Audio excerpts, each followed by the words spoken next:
Welcome to Forum 2000 conference.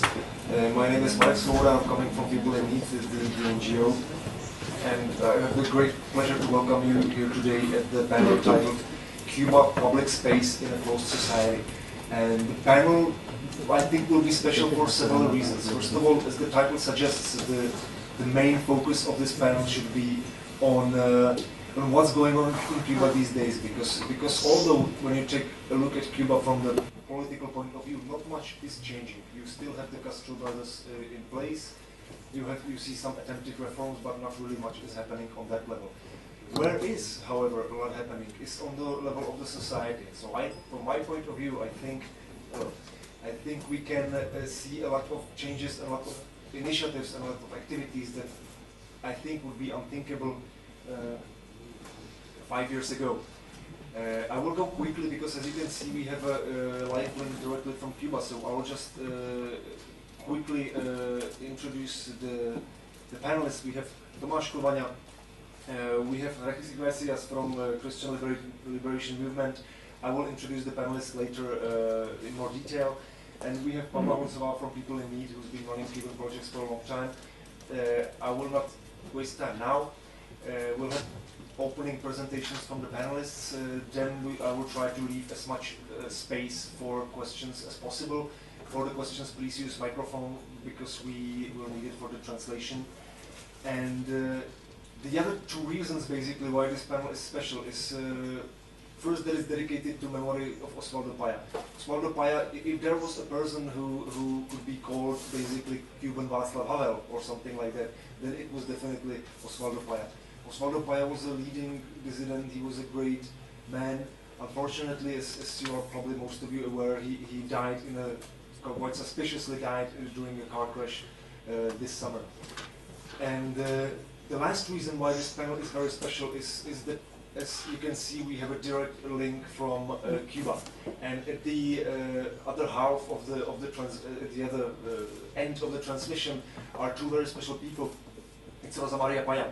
Is the daughter of Osvaldo Paya, who will say a few words, and also it is Ioane Sanchez.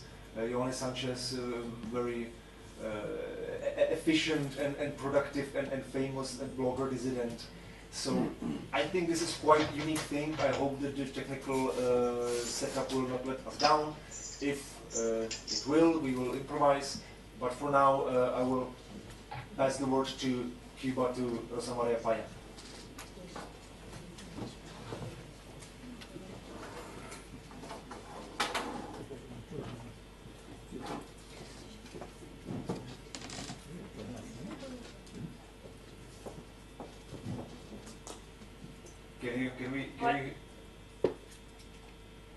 Can you hear us? Yes, I can hear you. Okay. So basically, I just briefly, greetings from Prague. First of all, I'm very happy that we are able to be connected this way across Atlantic. And I mentioned basically that this panel is supposed to be not only about what's going on in Cuba, in Cuban society, about all the new things that are happening, but also about the memory of Osvaldo Paya, basically, of your father. So I wondered if you could say a few words about that.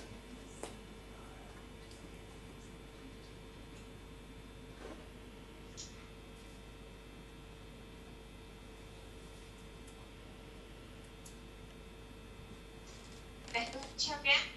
Sí. Sí. Sí. Pues llegue nuestro saludo y agradecimiento a todos los distinguidos participantes y organizadores del Foro 2000.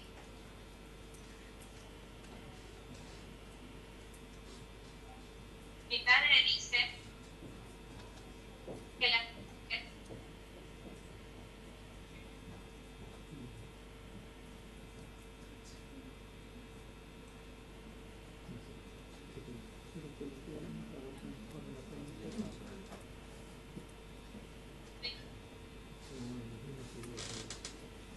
Okay, we seem to be lost the audio. I warned y del against it. entusiasmo y amor con que preparó sus intervenciones. Mi mirada, noticia del crecimiento de su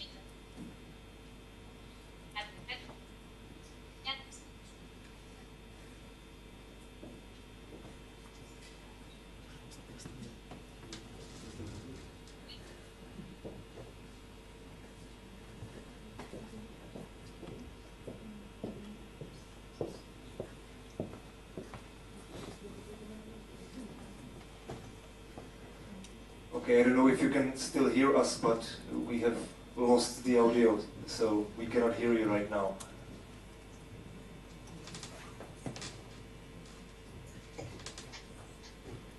¿Me escuchan ahora? Sí. Ahora sí. Well, we can start at the beginning or anyway.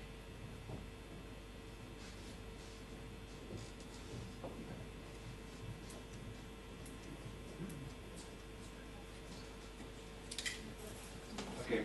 So I'm so just a message to Cuba, if you can translate it. I'm sorry, but we cannot hear you. But we sort of counted on that possibility because obviously the connection is far from ¿No me ideal. escuchan?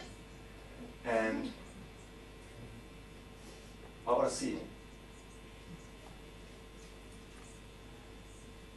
Okay, I think if you can write just. ¿Me oyen bien ahora? ¿Me escuchan bien? Sí, escuchamos ahora. Bueno, pues comienzo si es posible. Okay. Por favor. ¿Ok? Bien. Mi padre dice que la República Checa y el señor Václav Havel en su vanguardia son ejemplos casi solitarios de coherencia y perseverancia en el apoyo de los derechos humanos para Cuba. Soy testigo de las invitaciones que mi papá recibía cada año para participar en este foro 2000 y del entusiasmo con que preparó sus intervenciones. Recuerdo hoy el dolor en su mirada cuando recibí la noticia del fallecimiento del señor Havel. La verdad que le había nacido una plaga años.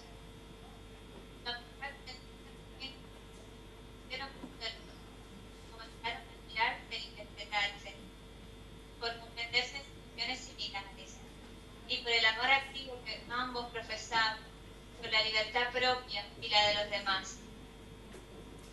De modo que su encuentro en Praga fue el de dos viejos amigos que ahora se han vuelto a encontrar para velar juntos por el bienestar de su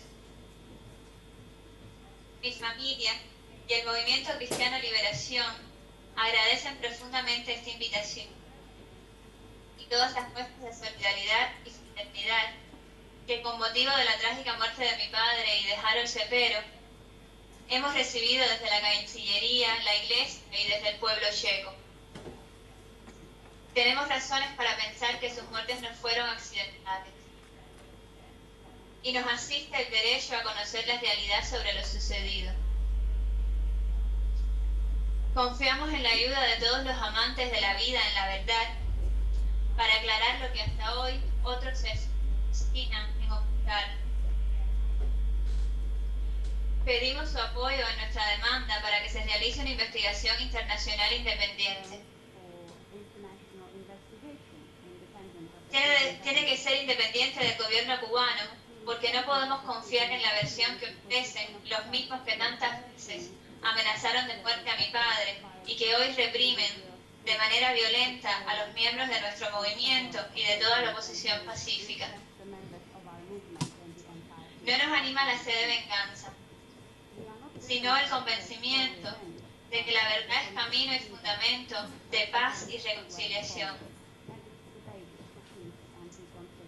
A pesar de las restricciones que sobre nosotros pesan, son numerosas las iniciativas en el campo cultural, político y en el campo social que ponen de manifiesto la inconformidad de los cubanos y buscan promover los cambios pacíficos.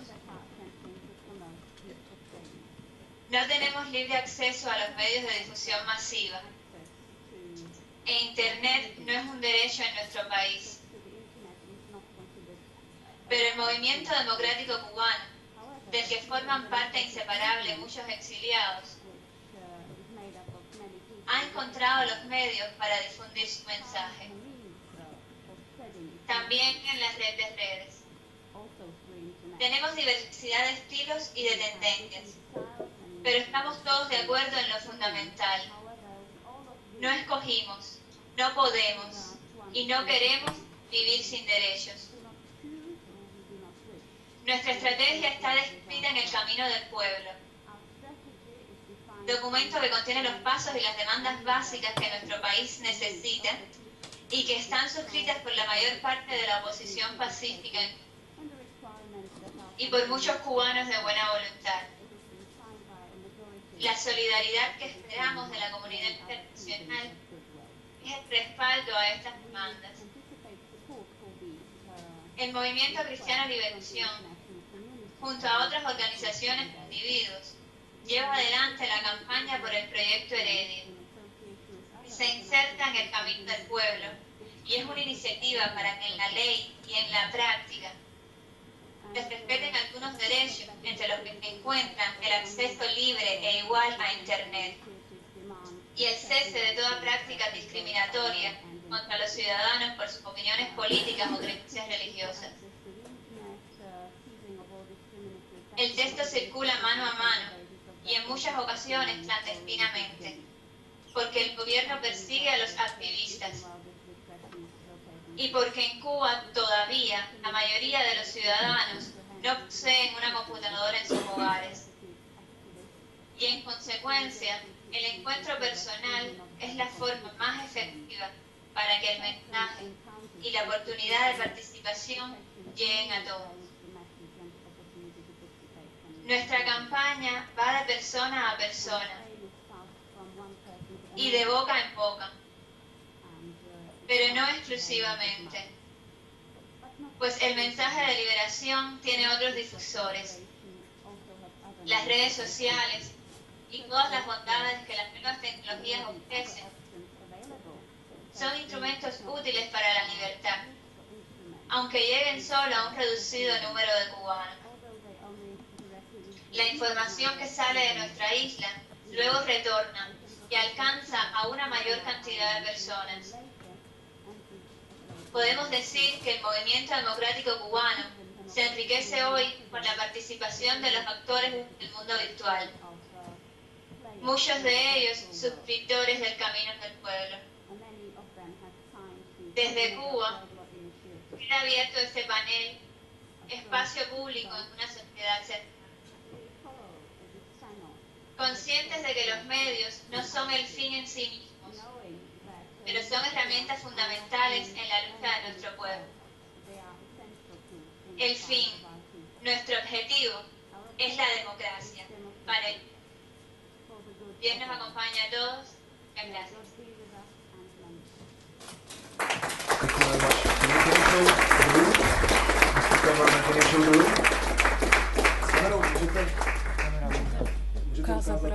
gracias. Thank you very much. I think it's a great introduction. I think that as you can see, now there are many people in Prague who wish you well. Please give one more round of applause.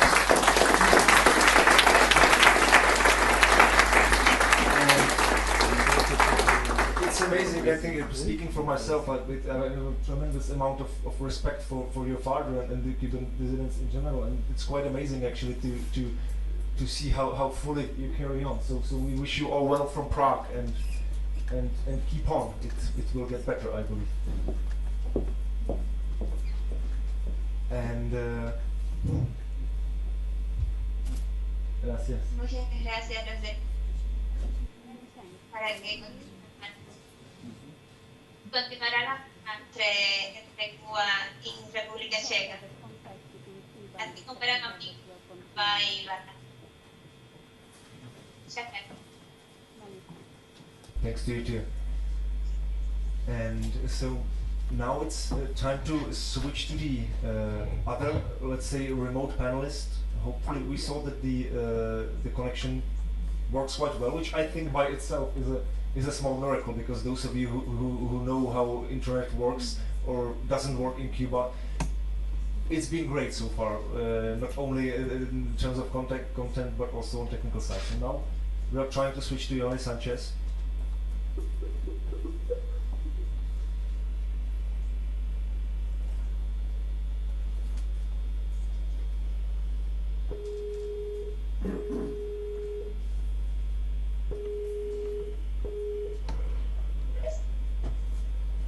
Hola, hello, this is Prague calling.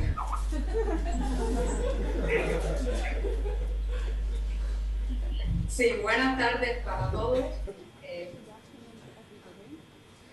Hello, so we are here in Prague at the Forum 2000 conference. We have a full room of people, and we are very happy that you are able to be online. My name is Marek Svoboda. I'm from the organization called People in Need. We met actually in early 2011, and I'd be very happy if you could say a few words just from your side about what's the situation now, what you are doing, and hopefully the connection will not let us down.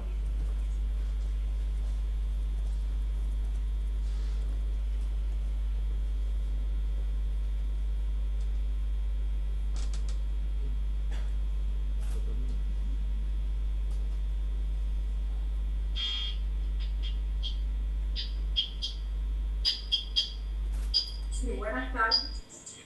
Buenas tardes para ustedes. Buenos días de trabajo. Quería primero agradecer la invitación a participar.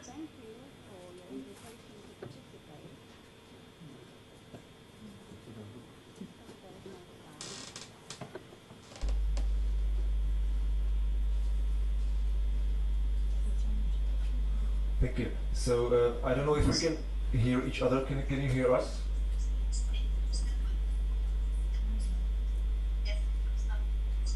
Sí. Buenas tardes desde La Habana. Buenos días desde aquí. Los escucho perfectamente. Espero que ustedes también puedan hacerlo. Okay, we can hear you. Bien. Bueno, primero agradecer la invitación a este foro.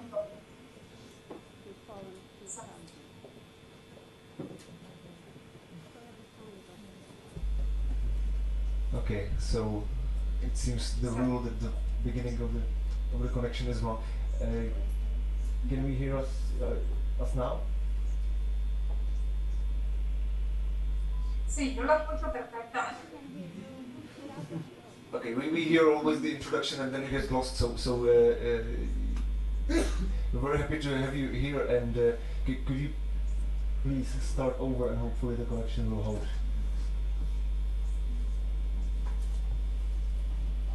Sí, cómo no. Podemos volver a empezar, ¿eh? Voy a hacer un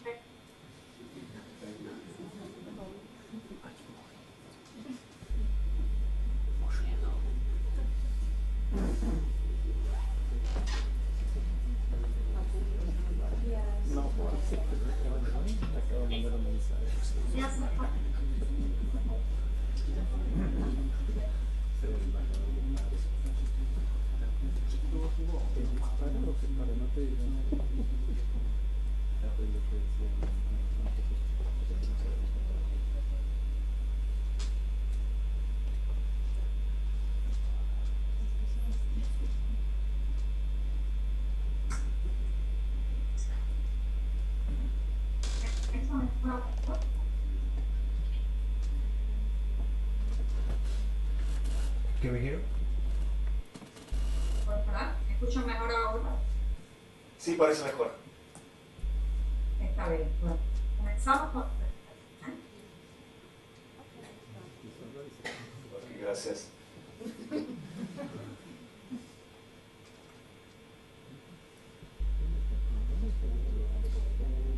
Bueno, repetía que un saludo desde La Habana, un agradecimiento por permitirme participar en este Foro 2000.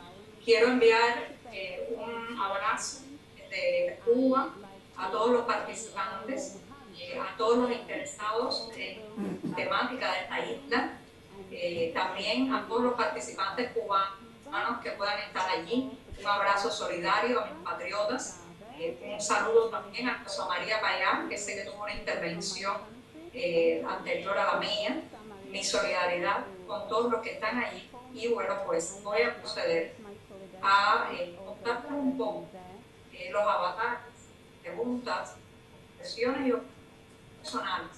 También desde el trabajo con los qué temas están sacudiendo la realidad cubana. O sea, cuáles son los grandes temas que se mueven, cuáles son las inquietudes, las grandes preguntas de esta isla hoy.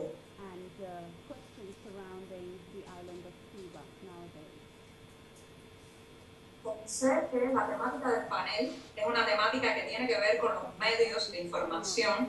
Bueno, pues me he sentido muy a gusto con estar invitada, porque precisamente ese es el medio en el que me muevo. Un medio que combina la información, las nuevas tecnologías, la telefonía celular, los blogs, las páginas web, el ciberespacio, con la labor cívica. Ha sido un tremendo gran reto en estos 5 años. No ha sido un camino fácil, para nada. Ha sido un camino que ha tenido muchos retos personales, muchos retos cívicos. Considero que me ha ayudado mucho a crecer. Y a otras personas que a lo largo de toda Cuba están utilizando las tecnologías para expresarse, para narrarse, para denunciar, para convocarse. Sé que para ustedes, pues, el tema de Internet, para los que me escuchan, es un problema cotidiano. Sé que para ustedes las tecnologías son un acompañante constante en vuestras vidas y quizás, pues, no de la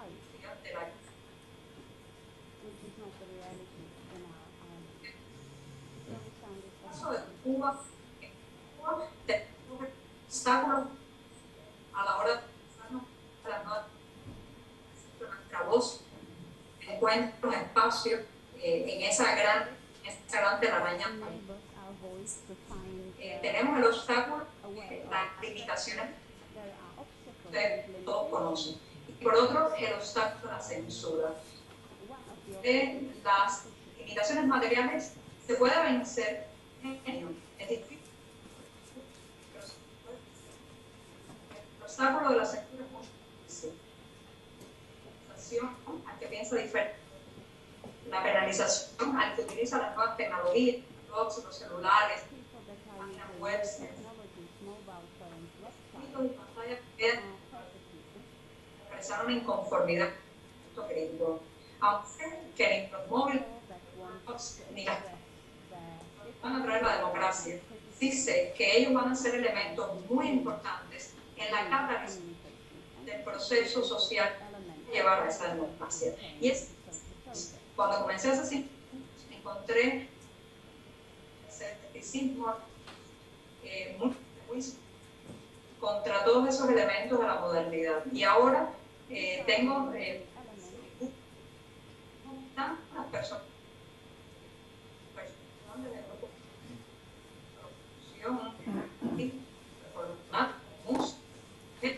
común y corriente está utilizando esas nuevas tecnologías para expresarse, para encontrar su propia voz cívica.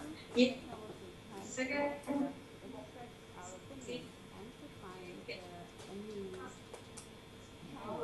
tantos pensando en personas ejercido hace décadas la represión, el ostracismo, el rechazo gubernamental, el golpe forzado, personas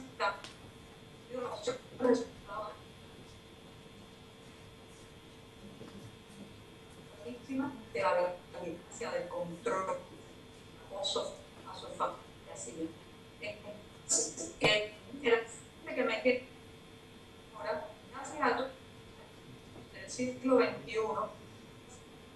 es natural. Y yo sé, una gran...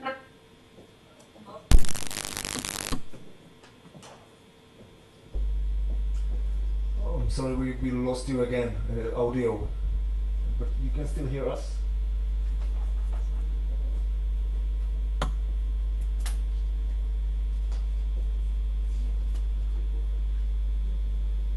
Can you still hear us, or is it lost both ways now?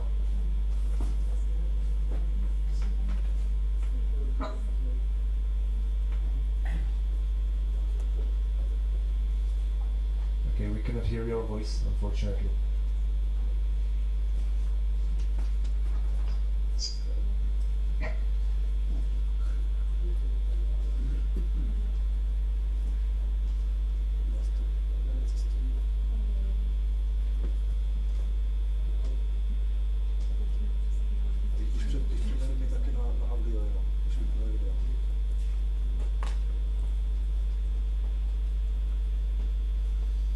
So we tried switching off the video. Is it better now?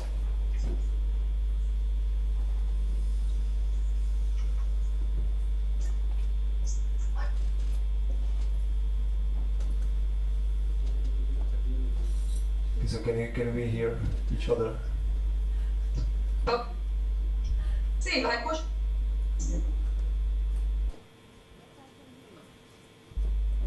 Okay, so we can try continuing like that. We can hear you off and on, so let's try it with just audio. Maybe it's better.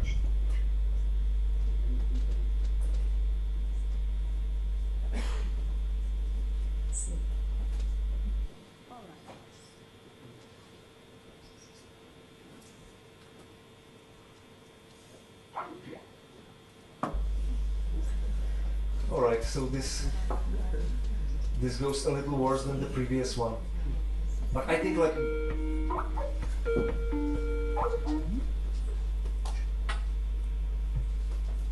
okay, is it better?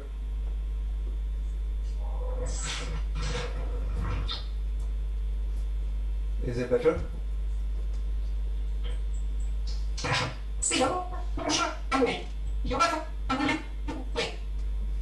It's different.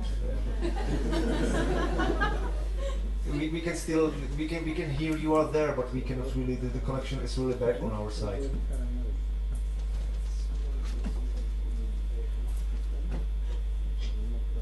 Okay, so I'm afraid we'll have to switch it off. And so if you can hear us, Ioanni, I'm sorry that we had to cut it short like that, but we were hearing you off and on again. But I think that even in the very short time, although you were not able to finish, that it's quite unique actually that we were able to establish such connection. As I think anyone who knows how internet in Cuba works can appreciate.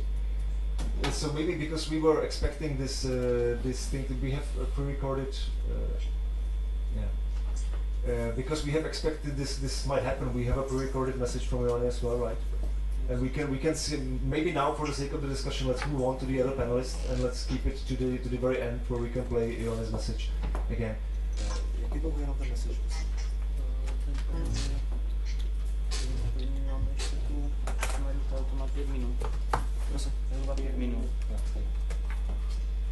Alright, so switching back to Prague, unfortunately.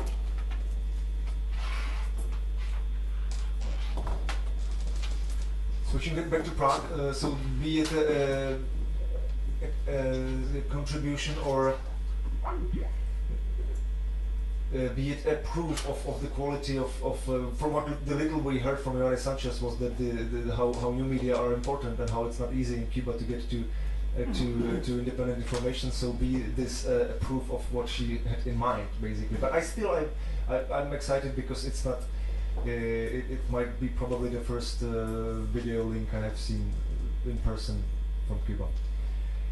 In any case, I would like to move to our the other panelists. I would like to ask them for short opening remarks, to keep them within 10 minutes or so that we can have some time for discussion. And even during that, if you have a question, even during the panelist presentations, feel free to raise your hand and ask a question, but please use the microphone so that we have it for the translation. First I'd like to introduce Mr. Tomáš Kolaja. He's the executive director of the Zdeněk Bakala non-profit programs. He's been very involved in the establishment of the Czech branch of the Aspen Institute. He also serves as at the board of directors at Economia Publishing and on the board of the Harvard Club of Prague, and currently mainly affiliated, if I understand, with New York University in Prague. And you have a great deal of experience in media, let's say, and how does it look in Cuba from your point of view now? What's going on in the broader sphere of civic society and media in Cuba? First, thanks for having me here. The only really meaningful affiliation I'm going to be using for this panel is the New York University, where I actually teach a couple of classes related to media, journalism, and society. As Marek knows, I visited Cuba this past July. I spent about 2 weeks there, and I was able to see from up close and personal how the media scene, especially the independent media scene, has actually developed. And it is a tremendous progress. Having said that, what you have seen on your screens and what you have rather spottily heard in Ioanni's presentation is the entire problem that the Cuban, especially the independent Cuban people now on the island face, and that is still the continuing informational isolation, communicational isolation, which sort of reminds me the isolation we went through in the 1980s in Czechoslovakia during the last stages of communism. I recall that at the time my only alternative source of information was the US government broadcasting either via Radio Free Europe or Voice of America. And that really is not enough to ground you and to give you the full perspective on issues that you need to have in order to meaningfully participate in a civil society. Indeed, in totalitarian societies, like in Cuba, for example, civil society sleeps. In a society like in North Korea, it is in clinical death. That doesn't mean that there are no independent activities. Of course, there is a critical impulse to any civil society that in places like Cuba manifests itself in those brave men and women that we call dissidents.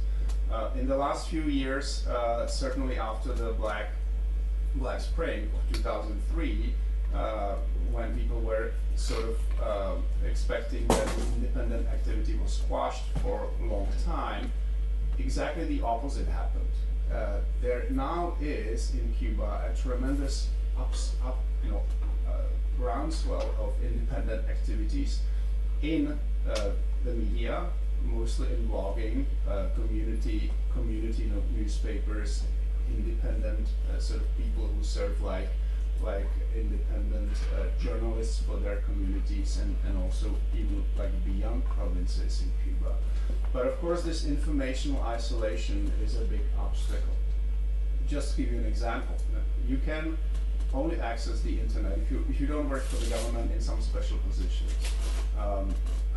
or for example if you're not a medical doctor. You can only access the internet on government-run internet points that are located in cities and towns of Cuba. But the connection is tremendously slow and tremendously expensive. You can easily pay a monthly wage for a 2-hour connection to a very slow internet. Once I needed to send a small JPG picture to Prague over the email, and I was trying for about 30 minutes, and then I gave up because the speed of connection was just not simply able to handle that. The media are important, especially the social media, as we have seen in the last few years with the Arab Spring, where media like especially Twitter and BlackBerry messaging and cell phones have played an important role in organizing independent activities. But media have always been important in social change, for the good or for the bad. If you consider the revolution in 1979 in Iran that deposed the Shah, and then of course in the end ended very badly.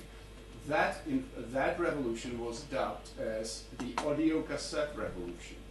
And that was because the Ayatollah Khomeini, who lived in the exile in the 1970s, was taping his sermons, and these were then taped on audio cassettes, and these audio cassettes were smuggled into Iran. And that's how the Shah has become a household name. 10 years after that, the revolutions here in Central Europe, and of course in Russia, in 1991, were aided tremendously by visual communication. At the time, it was mostly independent, sort of visual video news recorded on VHS tapes and distributed among people here. Now, again, the most important means of communication are these digital communication technologies that enable instantaneous communication via social networks like Facebook, Twitter, and others.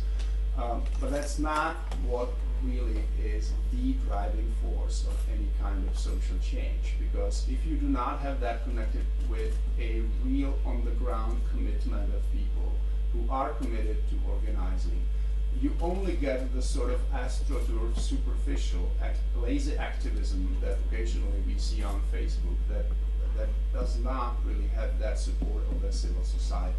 But why do I speak of a civil society? Because civil society in Cuba, of course, as I said, is largely sleeping, except for that critical impulse of dissidents. It is tremendously important. Civil society is the precondition of a healthy democracy. It is not just one of the segments of a democracy. It's not just NGOs as opposed to businesses, as opposed to the government. Civil society encourages active participation in a society. If people are not active in a civil society, they do not care about things that transcend their own immediate self-interest.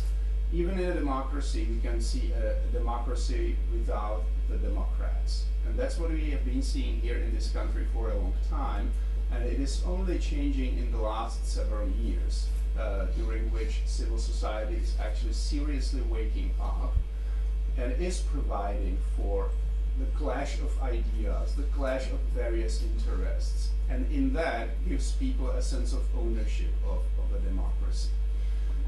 Why did it happen in the Czech Republic and before that in Czechoslovakia? Why do I think that civil society here is actually in a slightly better shape than in some countries in the region, for example in Hungary, where it is tremendously weak, and as a result of that, you have tremendous politicization of everything. There are two parties in Hungary that try to parcel out and subsume anything that's out there in the public life, and it actually impoverishes public life, and it paves the way to extremism, xenophobia, racism, as we are now seeing in Hungary quite a bit.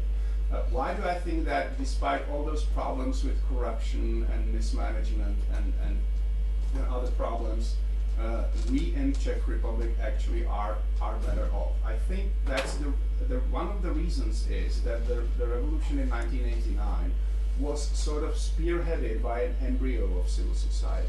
It was a coalition of dissidents, students, and artists that actually was able to organize with the media of that time to spearhead the change. And I think that we are seeing a similar movement in Cuba today. People organizing in provinces, thousands and thousands of people engaged in independent political activities, but also in independent cultural activities, much richer cultural activities that we have seen in Czechoslovakia in the late 1980s. So I'm slightly optimistic about the development of Cuba. It will take time for a change, but the embryo of a civil society is already there, and if you rely on that, then the transition for the Cubans will be easier to make than if the civil society was weak and everything was just engineered either from the top level of the government or even from the exile in the United States.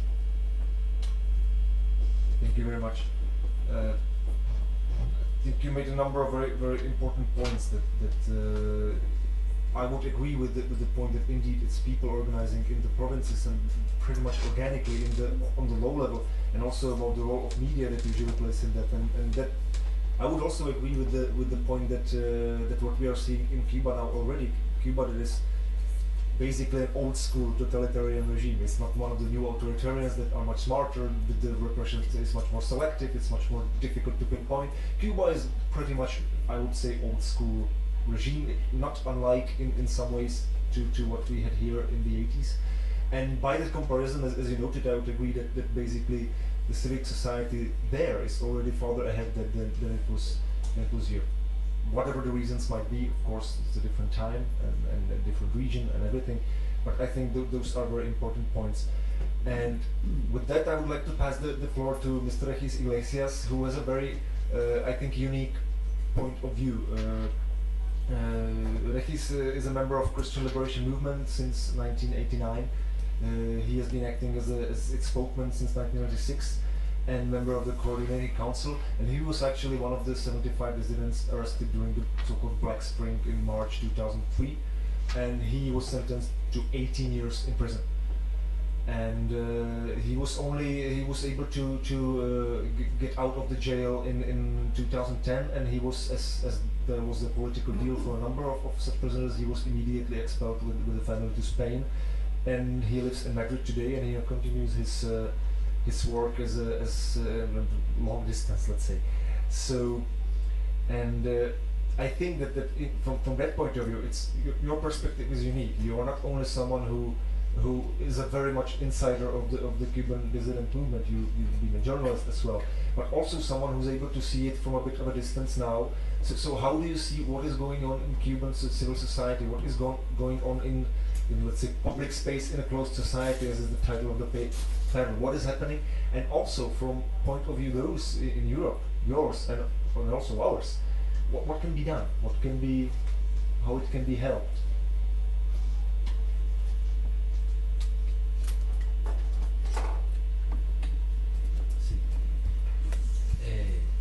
Gracias. Un privilegio estar con ustedes hoy aquí en el Foro 2000. Básicamente, como acaban de ver con los intentos de comunicación con Cuba, seguimos en la de piedra en esto de las redes sociales y en esto de la internet. Por lo tanto, pues continuamos también nuestro trabajo a la vieja usanza, como decía Rosa María, persona a persona, por toda la isla, llevando el mensaje, todos los proyectos que a favor de la libertad de Cuba nacen de la oposición. Yo quería comentarles un poco hoy, he preparado algo aquí, ahora que en especial se habla tanto de que han habido ciertas reformas en Cuba, con motivo de esto, con motivo de qué es lo que se necesita para avanzar, para apoyar a los cubanos. Pues yo creo que tanto los medios de comunicación, las redes, el apoyo a la democracia del mundo, pues deben hoy estar al lado de estos cubanos que dentro de Cuba, sin internet, persona a persona están trabajando por el referendo, por un plebiscito para que la soberanía vuelva al pueblo. Los cubanos comenzamos la transición hace una década. El 10 de mayo de 2002, 11.020 ciudadanos cubanos presentaron a la así llamada Asamblea Nacional del Poder Popular de la isla una solicitud de plebiscito para que se garantizaran en las leyes los derechos de todos. Esta iniciativa de ley pudo ser presentada al Parlamento, que absolutamente controla el régimen, en medio de una feroz persecución y una represión brutal que en marzo de 2003 llevó a la cárcel a más de 40 gestores nacionales de dicho proyecto de ley, conocido como Proyecto Varela. En prisión pudimos enterarnos de una nueva entrega de solicitud sobre este referendo, respaldada esta ocasión por 14.384 firmas de ciudadanos que se sumaban al reclamo popular. Es interesante que en una sociedad hermética y represiva como la cubana, más de 25.000 ciudadanos den individualmente ese primer paso de liberación, respaldando el gesto colectivo y solidario que beneficiará a millones de cubanos, haciendo pública la entrega de sus datos personales para un proceso que reclama el inicio de la transición pacífica y ordenada hacia la democracia. Esto había sido inédito en la Cuba comunista. La base social que representan estos ciudadanos continuará ofreciendo a la oposición democrática cubana infinitas posibilidades y capacidades. Podría llegar a conjugarse en su momento la fuerza del reclamo de la ley y también la masa ordenada y decidida que pacíficamente cambie con su desafío pacífico la sociedad cubana. Sus 5 propuestas: libertad de expresión y asociación, libertad inmediata de los prisioneros políticos de conciencia, libertades económicas para los cubanos, derecho a participar libremente en el gobierno del país y elecciones libres y democráticas, resumen lo que el pueblo cubano necesita con urgencia. Más de 17.000 cubanos dentro y fuera de la isla han participado de los equipos de diálogo nacional iniciados en 2004. Estos cubanos han diseñado un programa transitorio que define las pautas a seguir en el proceso ordenado y cívico de reconciliación y cambio. Son ellos la referencia ineludible para la transición y para la Cuba del futuro próximo, que se diseña entre todos y sin exclusiones. Los cubanos quieren servicios sociales sostenibles y racionales, programas focalizados para reducir la pobreza y las abismales desigualdades entre el pueblo y la cúpula militar que ostenta el poder, economía diversificada y competitiva que sea descentralizada y libre, donde la iniciativa personal y colectiva sea el motor que genere riquezas con garantía y respeto para la inversión nacional y foránea. Los cubanos queremos derechos a sindicalizarnos, asociarnos y expresarnos libremente, participar en el gobierno del país, un país donde las leyes finalmente garanticen todos los derechos para todos los cubanos. Pero hasta hoy nuestra situación es dramática. Más de medio siglo sin libertades políticas y civiles han dividido nuestra sociedad. Nuestra nación está dividida y la soberanía popular es pisoteada por los oligarcas en el poder.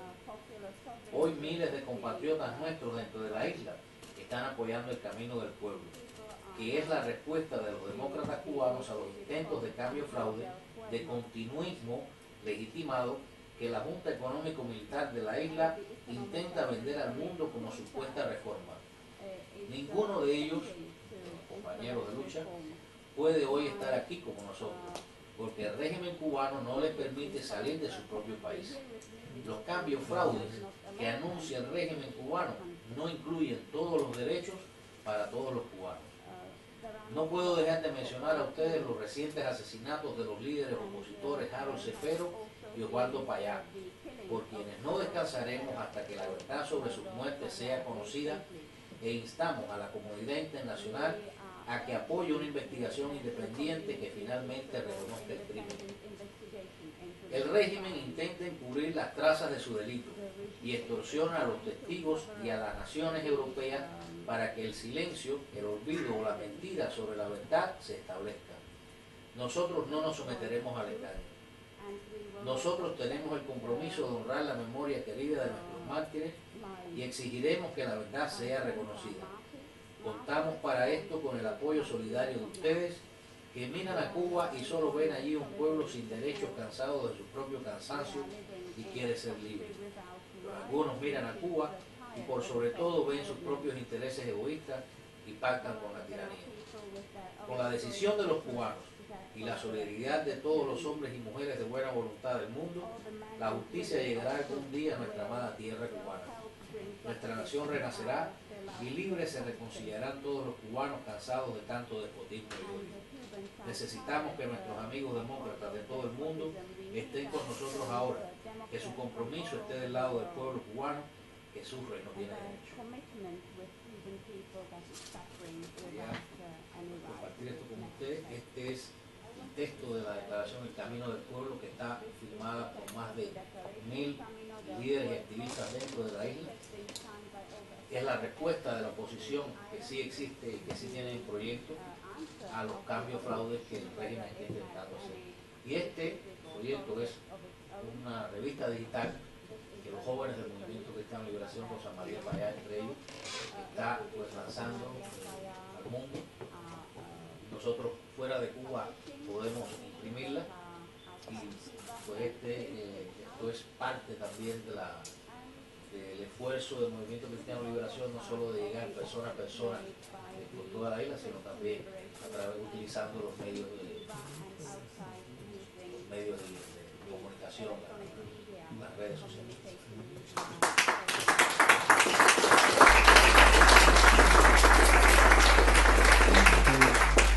Thank you very much.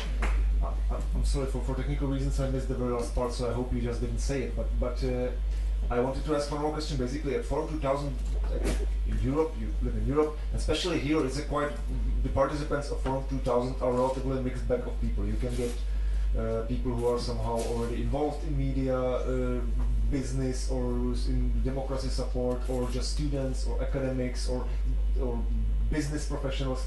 There's a great variety of people around. So basically, for I think most of the people here, questions: what can we do? Is there anything we can do? Are there any online resources that you would specially mention that you can really get reliable, often updated information from Cuba on the internet? So what can we do, like as citizens? I mean, not, we can imagine what the governments should do, maybe, but what can be done, or at least where to go to be able to regularly read about what's going on in Cuba?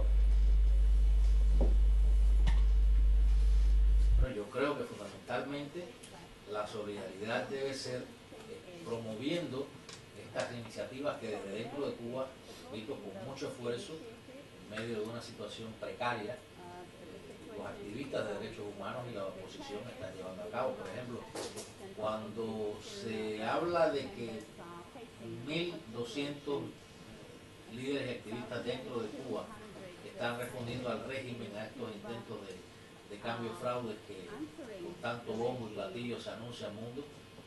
En estos días, por ejemplo, yo he tenido muchas entrevistas donde me preguntan, bueno, y esto finalmente se levanta el permiso de salida para los cubanos.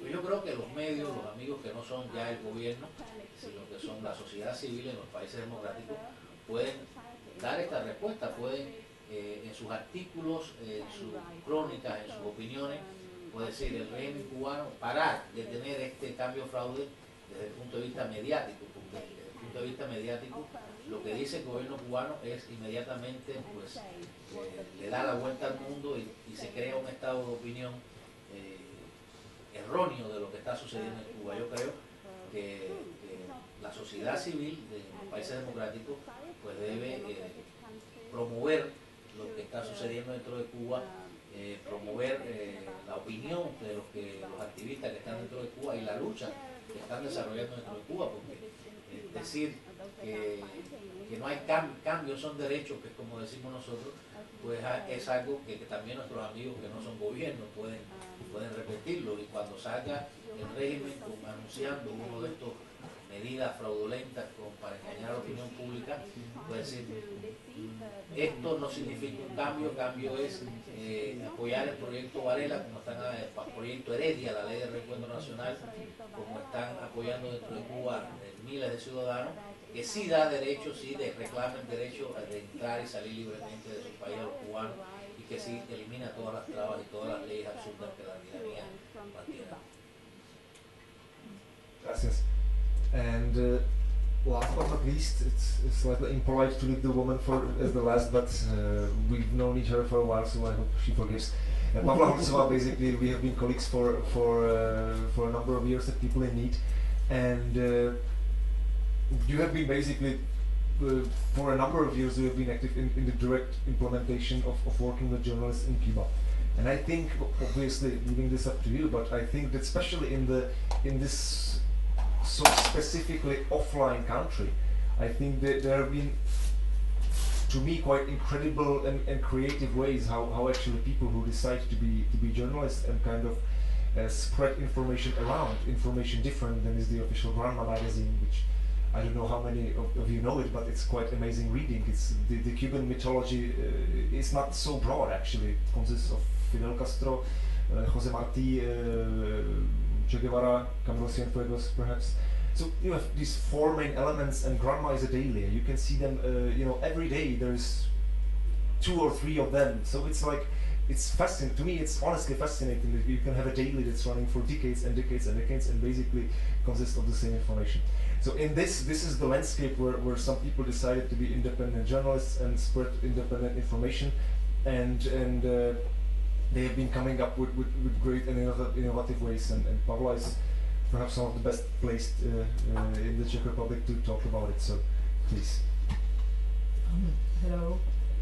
Yeah, well, when I started to work in Cuba on a media project, it was quite amazing. There are a few things that surprised me, and surprised me quite positive and also negative manner. The first of all, when we started to work in Cuba, we were not able to talk about journalists. It was more like writing dissidents who already did have their opinion on the government, on what's going on, and on opposition movement. And second thing was, it was in 2006, my first trip to Cuba, that the people there asked me not to bring notebooks and laptop computers. They asked me to bring typewriters because it's easier to print samizdat directly from the typewriter and not to write it on a computer and then search for a printer. That was something really rare in Cuba at that time. The positive things that surprised me are that independent journalists in Cuba are really, really brave people and really, really creative. If we are talking about the way they are doing journalism, you have to consider that they don't have internet, they didn't have computers, they don't have printers, and still they are somehow keen on distributing the information, on creating their independent news agencies, and to deal with information. What is not so easy in Cuba, when for 50 years the only information you are getting is the official one. And you have to keep in mind that Cuba is island, so there's not any leak of information. We can't talk about any kind of a WikiLeaks from or internet leaks from different parts of the world, because it's cut completely, and the government is holding monopoly on information, and of course it's really happy to have such a monopoly. From the beginning, from the school studies and even preschool studies, you are somehow vaccinated by the one and only truth that is in Cuba. So people in Cuba are not so used to work with the information, to critically think about the information. So when we first have some kind of a strategic meeting, what we are going to do in the next couple of years with independent journalists in Cuba, we get to a few conclusions. The first one was that we have to include young people to read news and to work with the information, and we have to train them to be a real journalists who will provide some kind of a balanced information from Cuba and then create some kind of international respect to their reporting. Second, we have to keep on supporting the writing dissidents. They are somehow moving or inspiring group of people who are leaders, and they have the moral strength in their acts and in their acting. It was a little bit more difficult after 2003, when all such natural leaders, they were in prison.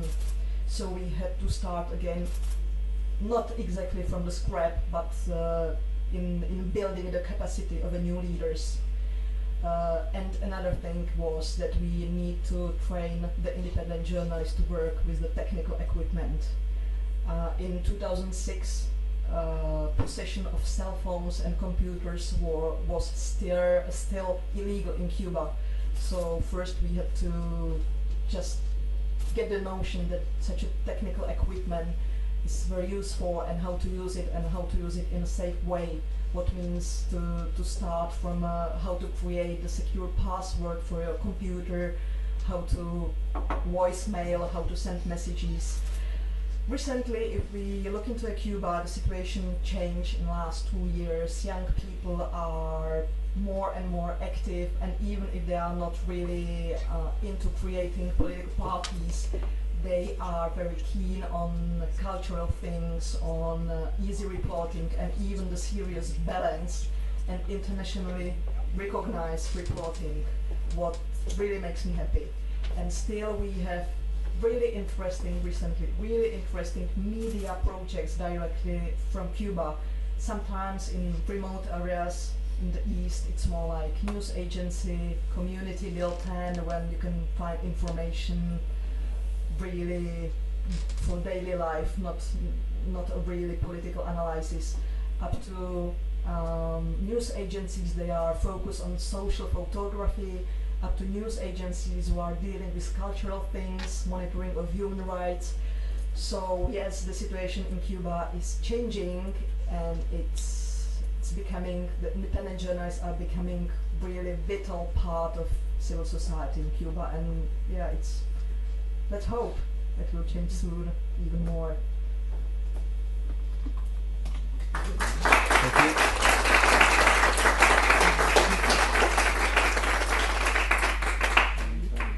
To me, it's quite, frankly, it's quite amazing not only how these people are coming with creative ways how to get around these blockades, but also, as you mentioned, that quite a fair number, I would say, of them are really non-political things. There's something that we would, without, at first glance, we wouldn't think about them as something, community built-ins, as you mentioned, or social events and stuff like that.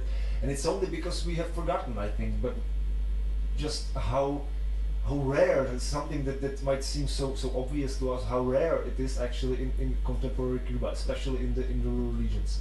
So basically the notion that there are active citizens that are, out of their own interest, are networking and are trying to inform and positively influence things around them is something extraordinary and in Cuba. And I use it as a point to illustrate how different really, and how much we've forgotten how it is to live in a closed society. That said, we have some time for questions now. So I would like to open it to you, basically, to ask. As I mentioned, please use the microphone. Let's collect a few questions and then we can, please. Good afternoon. My question is targeted to Mr. Iglesias. It's divided into two parts. First, did the Cuban democratic movements recently ask the European Union for help?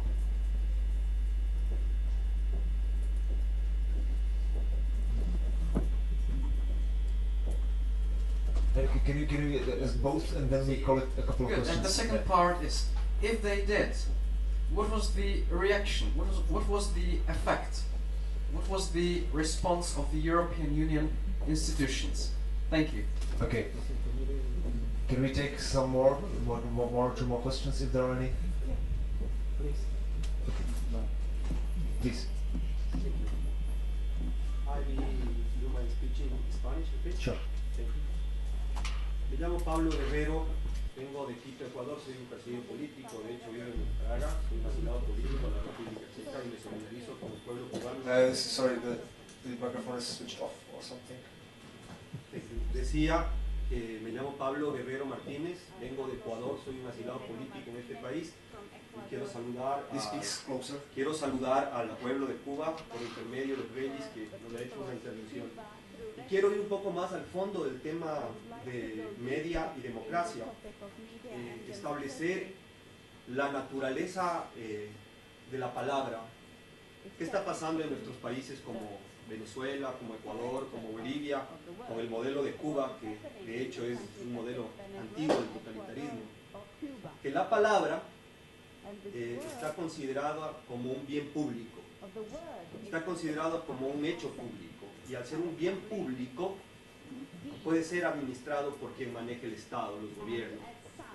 Pero la palabra es mitad de quien la dice y mitad de quien la recibe. La naturaleza de la palabra siempre es privada, no es pública, porque sale de la boca de una persona y llega al oído de otra persona. El hecho que se amplifique por los medios no quiere decir que la palabra se torne pública. La naturaleza filosófica, mi manera de ver de la palabra es su carácter particular y privado. ¿Por qué digo esto?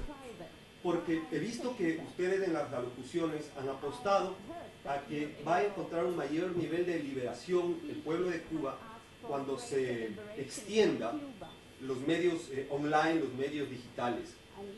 Pero los medios digitales por sí solos no van a detonar una explosión de democracia en ningún lado, mientras no se entienda que la palabra pertenece a los individuos y no pertenece a los estados. Entonces la pregunta que yo quiero hacer a Reggie es, ¿qué hacer en Cuba, más allá del internet, más allá del Facebook, más allá del Twitter, para que cada individuo entienda esta relación natural del carácter individual de la palabra y de la comunicación? En la medida en que se puede encontrar una respuesta a esta, yo creo que el pueblo cubano habrá recuperado su palabra y, lo que es más importante, su derecho a pensar, porque recordemos que la expresión tiene como precedente el pensamiento libre. Gracias. Gracias. There's a question here for.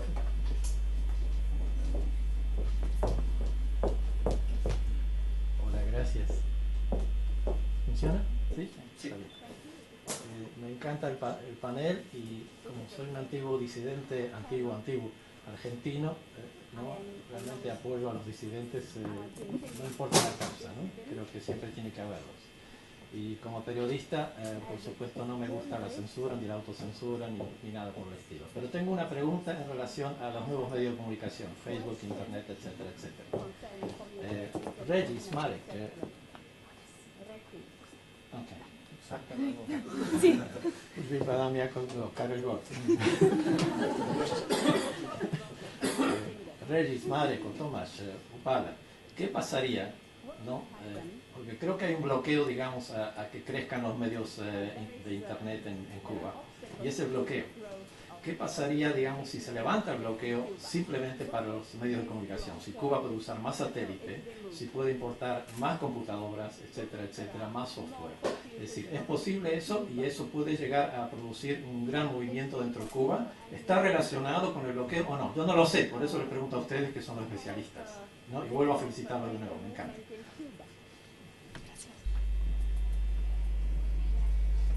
Okay. Vamos a tratar de responder las tres. En primer lugar, gracias. Nosotros siempre hemos dicho que no hay dictaduras buenas ni de izquierda ni de derecha, son dictaduras y ya lo mismo en todos los casos. Yo creo que si en el caso de Cuba hubiera un mayor intercambio con Estados Unidos para el asunto del internet, de las comunicaciones, pues pasaría lo mismo que está pasando en China ahora mismo. En China no hay libertad de internet. En China está, pues, cuando el gobierno chino decide que algo no pasa, pues no pasa. Creo que en esta línea iría lo de Cuba. Por otra parte, voy con esto a la otra respuesta. Yo creo que se puede hacer, para ayudar al movimiento disidente en Cuba, para que se conozca la causa del movimiento disidente en Cuba. Yo creo que hemos hecho durante 25 años, hemos intentado, cubanos, a pesar de las sentencias de que entre los simpatizantes y los que odian al régimen cubano, creemos que lo importante es devolverle la soberanía al pueblo. Durante 53 años el gran problema de Cuba ha sido que el pueblo no ha podido decidir sobre su propio destino. Nosotros hemos apostado a ir al pueblo en unas condiciones muy difíciles, porque lo hemos tenido que hacer persona a persona, en medio de represión, en medio de cárcel, incluso en medio de crimen político, y pues tratar de concientizar a la mayor cantidad de ciudadanos posible, crear una mínima base social que nos permita pues arrancar partiendo de algo, ¿no? De esta pequeña base social, a que de forma individual y luego de forma colectiva los cubanos se vayan liberando poco a poco. Y yo creo que es muy importante que los medios, en el caso de Cuba, o sea, el apoyo que pueda darse a la oposición cubana cubana o a la sociedad civil cubana, es fundamental que pase, que tenga mayor peso en apoyar, en divulgar lo que ese movimiento cívico, ese movimiento social ha estado haciendo durante más de 24 años. O sea, cuando se habla de que hay una solicitud de referéndum en Cuba que está siendo apoyada por 25.000 ciudadanos, no se está hablando de algo que es etéreo, no se está hablando de algo que es virtual, se está hablando de algo concreto, de algo que es real y que ha demostrado que puede retar al régimen en el terreno de su propio terreno. Yo creo que fundamentalmente ese apoyo solidario, mediático, a lo que está sucediendo dentro de Cuba, poner en disposición de esa sociedad civil cubana, pues estos medios, darle divulgación al trabajo que dentro de Cuba se está haciendo, pues yo creo que es fundamental y creo que es el camino. Pasa en primer lugar por nuestro propio esfuerzo, por ese esfuerzo persona a persona, pasa en primer lugar por el trabajo que dentro de la isla la oposición puede hacer en este sentido, pero definitivamente se necesita el apoyo mediático. Es muy importante en estos momentos el uso de las redes sociales para poder divulgar, darle promoción a lo que está sucediendo, porque definitivamente el régimen tiene un bloqueo a toda la información que entra y sale de Cuba, y por lo general lo que sale de fuera de dentro de Cuba es la posición del régimen y queda silenciada la de la oposición. Yo creo que es muy importante que se dé a conocer esto que está sucediendo, que la oposición ha logrado. No sé si he contestado las tres preguntas. Bueno. Perhaps that was the very first question was about whether the Cuban democratic movement ever asked EU for help and whether they get anything. So I don't know if you, or if you want to react to that. Okay, they asked, but it was more like gesture than. I don't know exactly what was the question. If they asked for something that was like tangible, or just some moral support, or could you just specify?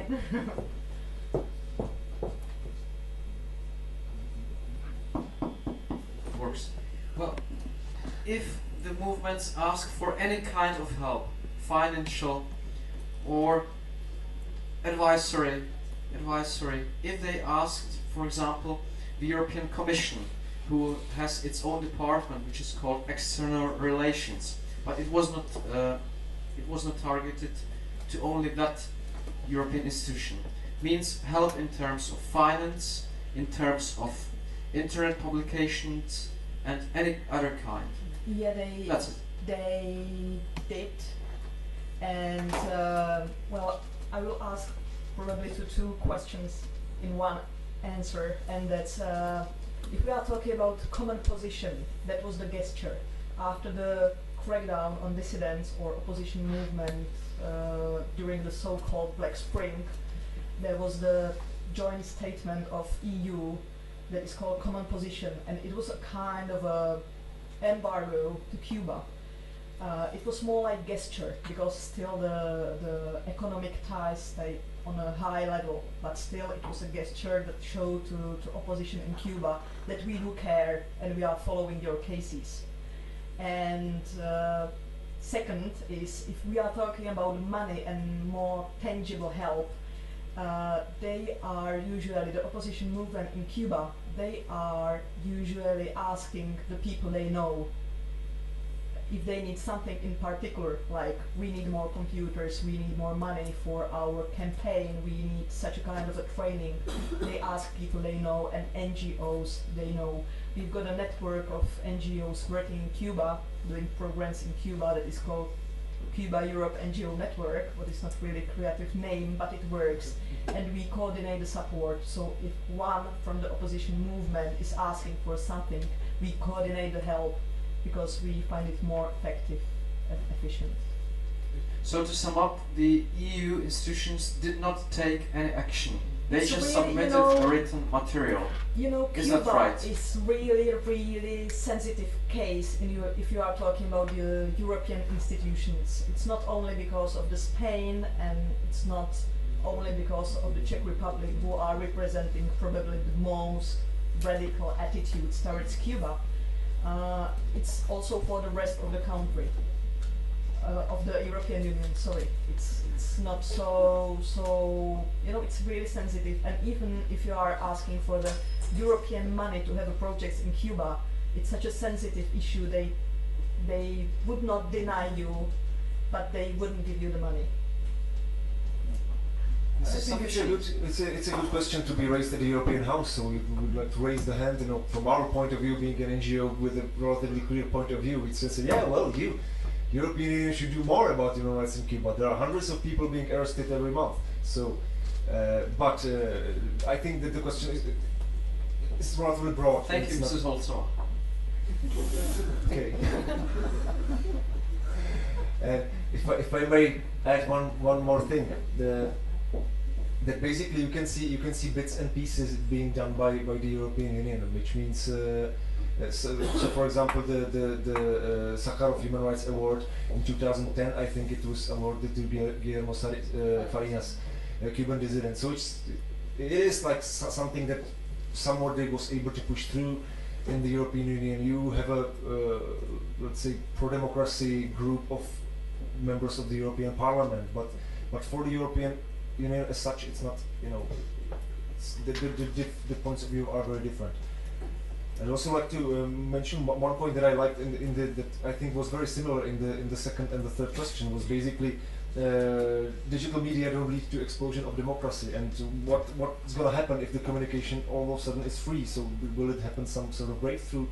And I don't know. From my point of view, it's an academic debate. Nobody knows basically. And as much as new media are kind of the flavor of the day or the year, where there's been a lot of talk about, you know, Arab Spring and Twitter and Facebook, and was Arab Spring caused by Twitter and Facebook? Of course not. But at the same time, so it seems to be like a hot topic. But at the same time, I do believe that the possibility of the people to relatively freely communicate counts very much. It's very difficult to in my view, to then establish the exact results. So we have Twitter, which means, you know, breakthrough in 2 years. We have Twitter and Facebook, which means breakthrough in 1 year. It's not possible, but I would say that it does play a role that is difficult to measure, but quite important. Moshi, do you want to react to just briefly, because I touched upon it a little bit in my introductory presentation, but I think that if you had more means of communication, if the internet was speedy and everywhere in Cuba, so that people could access it in a reasonable manner, for example, like in China, it would automatically not lead to a social change and the regime change, but it would certainly help, because you shouldn't really underestimate the tremendous informational isolation. It's not just about the people being able to organize and communicate, it's also about people being able to read independent information, which is very much circumscribed in Cuba, and certainly it isn't that way in China today. In many ways, Chinese are not fairly well informed. And that helps fostering civil society, independent and critical thinking, which is fairly underdeveloped in Cuba after 53 years of communist dictatorship. So it is not a panacea, of course. It would still take people to commit to a social change via real action, but it would help. It would certainly help to change the atmosphere and sort of enrich debates. Thank you. Any other questions?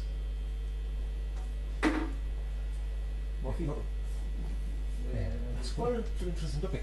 In that case, I would ask more specific technical thing. So for independent journalists working in Cuba these days, and so technically, how is the information spread? I know that you know, Ioane herself was kind of created with several others quite this very sophisticated system of linking cell phones to email accounts and so on. The journalists that you have been working with basically also use quite innovative ways how to get these things around, because obviously in in a pretty much offline country, it's not. They typically don't go online. Yeah, well, there's a huge difference between Havana and the rest of Cuba, and you know, for me, the more fancy, more old school thing is what we do as well within the distribution of the samizdat publications, and that it's written, it's being printed at 5 a.m. Someone is going from Pinar to Havana. At 8 a.m. we've got a load of the samizdat bulletins in Havana. Someone is going to the bus station, dropping the samizdat publications to different friends who are going to the provinces. So at 12 we've got samizdat publications in Matanzas, and then we go on, and the second day we are with the samizdat publication in Santiago de Cuba, what is far, far east, about 1,000 kilometers from Havana. That's the way how it works. It's a very traditional way, it's quite dangerous way, because it happened a few times that all the print of samizdat publications and those bulletins was confiscated, and the journalists were sent to prison for a couple of days, but still. But that's the way it works. Second way how it works is to burn the samizdat publication on DVDs or to spread it through USBs. For ordinary Cubans, it's much more difficult to read the bulletin on computer.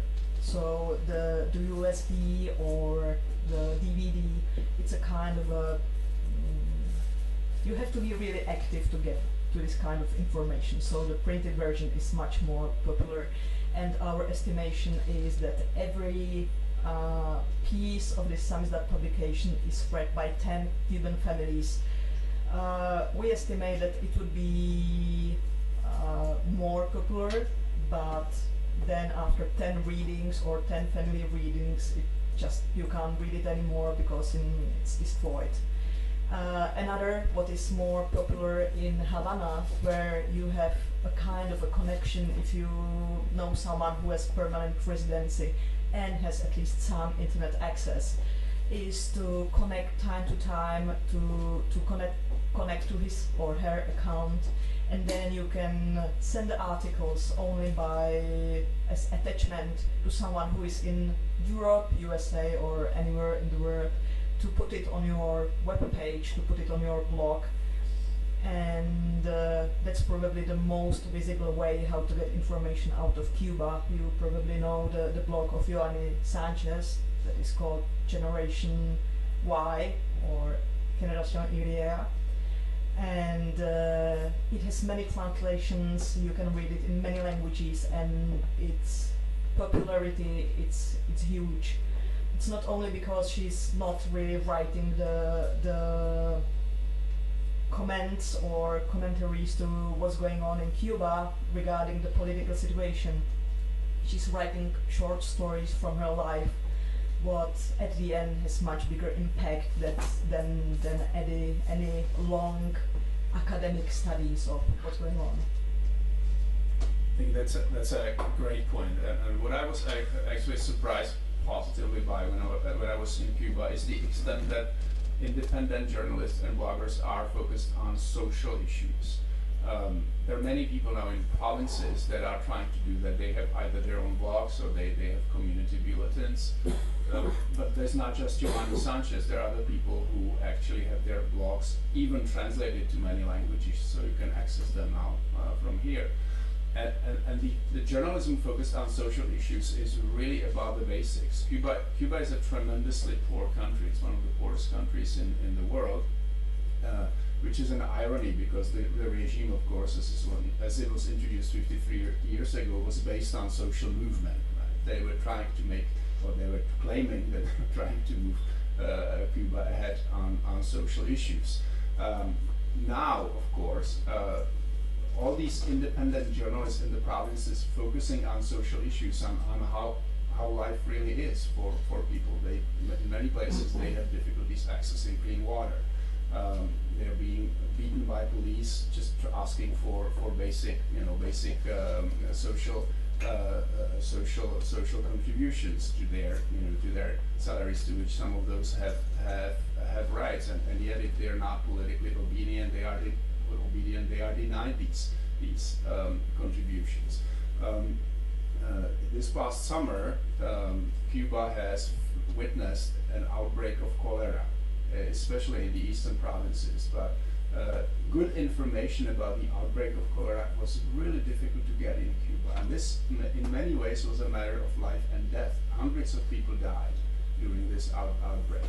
And yet you couldn't really get reliable information from the government about that, and people who were independent journalists and were trying to actually dig that independent information and provide it to the community were harassed, and they had to really think hard about publishing anything about cholera, because if they were not really accurate, they could be prosecuted by the Cuban regime for spreading lies and rumors. Did you get any reliable information about the cholera outbreak in the government media? Of course not. One day I picked up Granma, the English edition of the daily newspaper run by the Communist Party, and on the front page you had a huge article about the outbreak of tuberculosis in Florida. So that gave you an indication that something's going on in Cuba, because when they publish something like that, of course, they indirectly acknowledge that something is wrong. That reminds you of how we got our information from Luda Bravo and other communist media. Okay, thank you very much. Unfortunately, we have just time to finish now. There's another upcoming panel. So thanks to all the panelists for being here. Thanks to all of you